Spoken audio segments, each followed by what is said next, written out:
И какво става, хора? Аз съм Марти и днес играем малко на Fordraft. Така не е добре, така.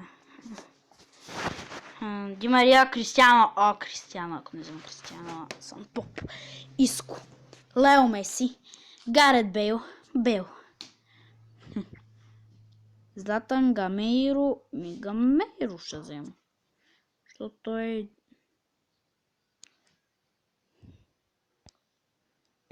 Поне така да са... Да се хванат.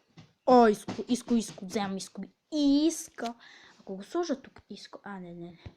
Или така, дай ми повече кемистри. Така.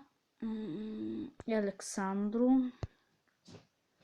Вземаме някакъв, така, добре.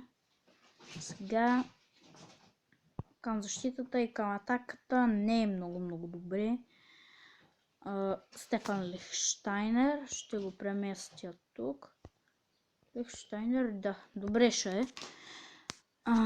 Така, вратар. Виктор Валдес.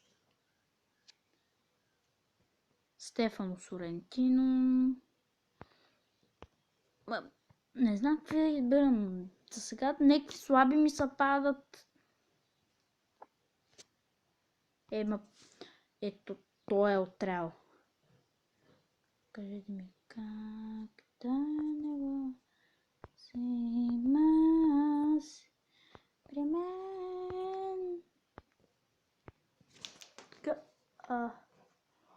Майко Ройс, Модрич!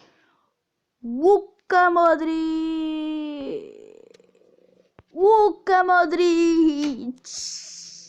Така, такива ми трябват. Полба. Ще стане ли нещо от него? Не. Както и да го сложим, Неймар, Суарес, Меси, Ибрахимович, Левандовски. Какво това чудо, бе, брат? Какво това чудо?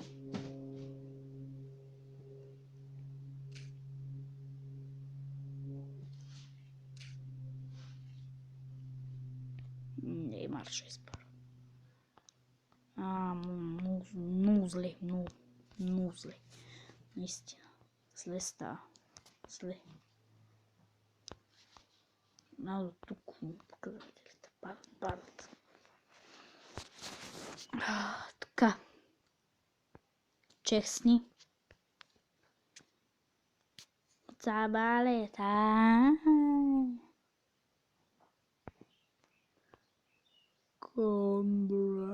Годин. Марсел.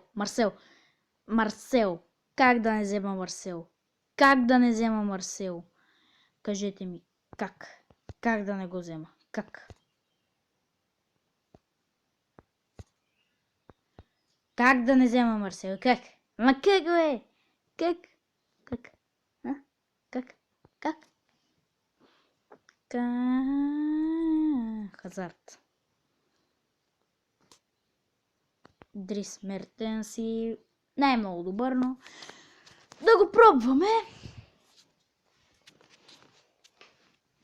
Значи ще загубя още на първата среща. Няма загубя още на първата среща. Те са слаби са. Казвам ви, слаби са. Бия ги. Вкарайте. Меси, Роналдо, Неймар, някой. Какво ви казах, че ще загубя от първата среща? Виктори ме победиха. Ама и го върнаха. Така, цяла среща. Какво? И хора, това ще бъде всичко. Не ви впечатлих с нищо. Абонирайте се, пръснете лайка. Оставете и хубави коментари, ако може. И ще се видим, когато се видим. Чао!